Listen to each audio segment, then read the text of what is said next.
Welcome back to Recipes Kept, part of the Story Keeper. My name is Rowan and today we're gonna make coffee cake.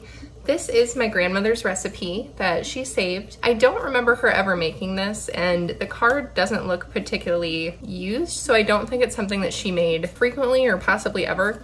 It does sound like a sweet treat that my grandpa would have loved though. He really enjoyed kind of sweeter treats in the morning with his Folgers coffee, so I wouldn't be surprised if it is something that he made.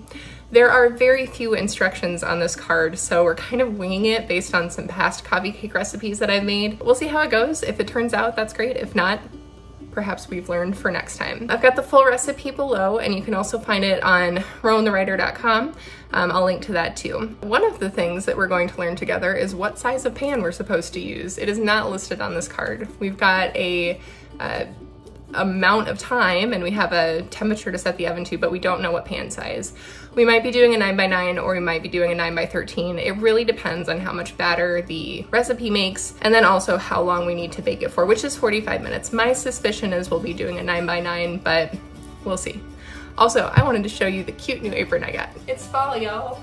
My ascent to Southern Witch is complete. Without further ado, let's bake this coffee cake. All right, let's get started. So to make this coffee cake, we need a cup of sugar, a half cup of butter, room temperature, 2 eggs, a half cup of milk, a teaspoon of baking powder, and 1.5 cups of flour. And then for the topping, we need a half cup of butter melted, which I will get to later, and then 1/3 cup brown sugar, cinnamon, and optionally nuts. Now again, my stepdad is allergic to nuts, so I don't usually put nuts into things if it's optional. I'll be leaving them out of this just in case he wants to eat some coffee cake during Dungeons and Dragons night, but you can totally add them if you want to. I think that maybe a nice almond would go really well with this. Maybe also cashews, totally up to you though. Walnuts are a pretty typical nut that get added to baked goods. I don't really care for walnuts that much. So I've got all of our ingredients laid out here.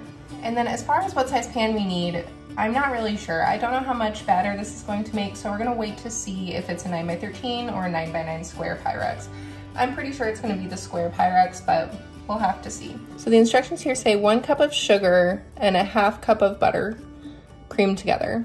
It doesn't really specify, you know, that the butter needs to be room temperature or if you should use a stand mixer or not. I'm not going to, I'm just gonna use a whisk, and we'll just see how it comes together.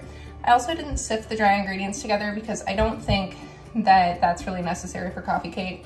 I think that coffee cake should be a more kind of rustic, crumbly type of pastry. I'm sure that there are some recipes that call for flour being sifted, but we're not gonna do it today. So I've got my sugar in this bowl. Also, how cute is this bowl? It's a Fire King mid-century modern pattern that I found thrifting with my mom this past weekend. I am obsessed. It's gold and black and white and it's just beautiful. I love thrifting for kitchenware. It's okay that nothing matches. I think it's actually kind of a really nice aesthetic.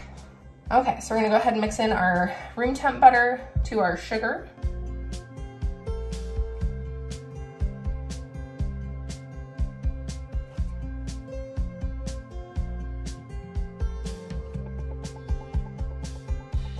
So this looks pretty light and fluffy to me. I think we're set there.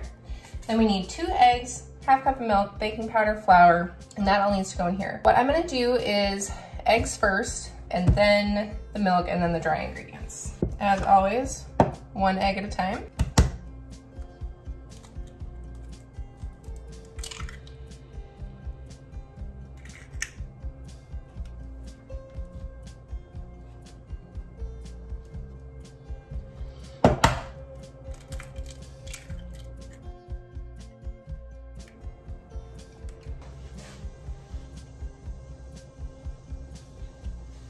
And then we'll whisk this until the eggs come together with the butter and sugar.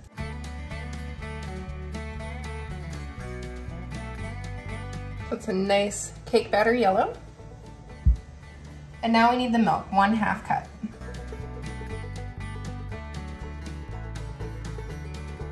Okay, now that we have all of our wet ingredients in here, we're gonna go ahead and mix in the dry.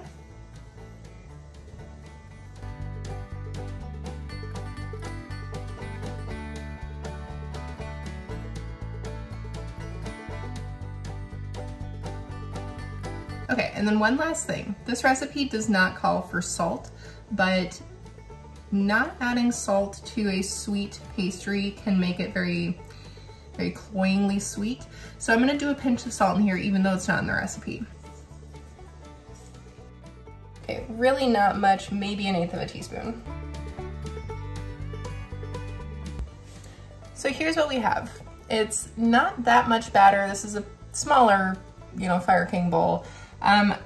Based on the amount of batter that it made and a couple of other things, I'm gonna do a 9x9 pan. So the reason I made that decision is, the amount of batter that it made, but also the bake time is 45 minutes. So that tells me that this is not a thin cake, it's probably thicker and it needs time to bake all the way through. And then it's also only 1/3 cup of brown sugar that you're putting over the top. And spreading 1/3 cup of sugar over a 9x13 pan doesn't really sound like there's going to be enough sugar to cover that whole cake. So we're gonna go with a smaller pan. But before we get our batter into this pan, we're gonna melt our butter that's supposed to go on top so that we can use some of it to coat the bottom. So now we've got our pan greased and we can get our batter in here.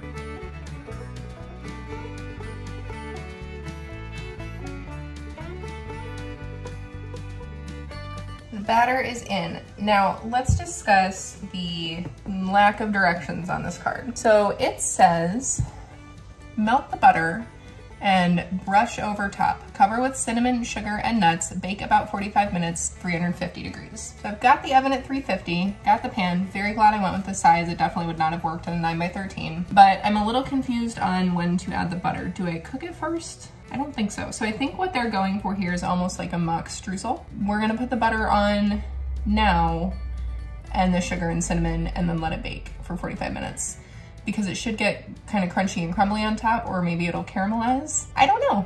We're gonna find out together. Also, how you are supposed to brush on melted butter to uncooked pastry batter, I don't really know, but we're gonna find out.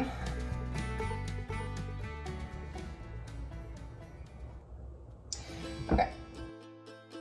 So here's what I did.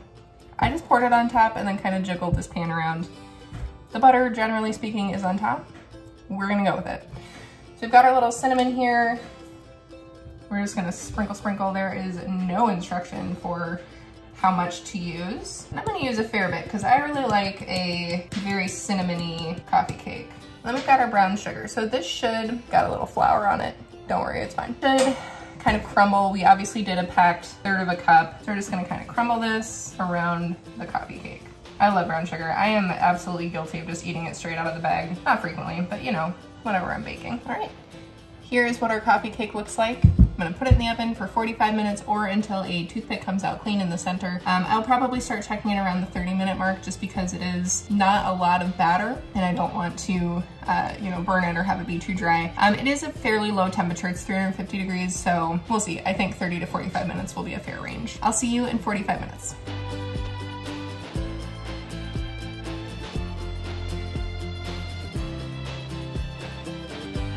Here it is. I am not sure this worked correctly, but we're gonna find out as soon as it cools. I think that maybe I was supposed to bake it first and then put the butter on and then sprinkle sugar and cinnamon on top, or maybe I was supposed to par bake it so the top was set, put the butter on, and then do cinnamon and sugar. I'm not really sure. Or maybe this is perfectly right. It's very craggy. It has a lot of holes in the top. It smells delicious. So we're gonna let it cool. Hopefully it comes out of the pan. We'll see how it turned out. See you soon. All right, this has cooled off. Let's give it a try. Look at this crumb. This is going to be so good. I hope.